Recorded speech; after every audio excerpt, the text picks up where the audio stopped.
Alright guys, this GMC Denali came in to get the frame blasted, epoxy primed, and painted.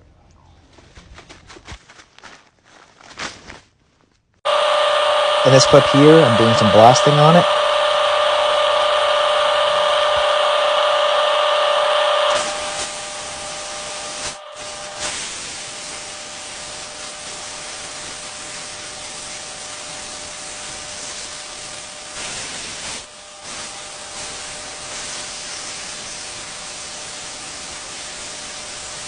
Here's a clip of the frame after it was all blasted. Everyone always asks me if I do under the cab. In this clip I show you I do.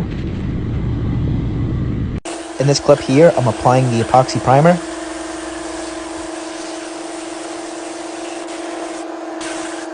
Here's a clip after it was all epoxy primed.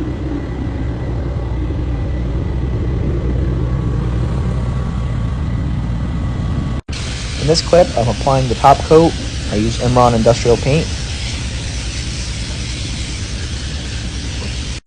Here's a clip of the final product. Let me know what you guys think in the comments, and if you want to see more videos like this, give me a follow. And if you're from the New England area and you need your truck frame cleaned up like this, reach out to me and I'll get back to you.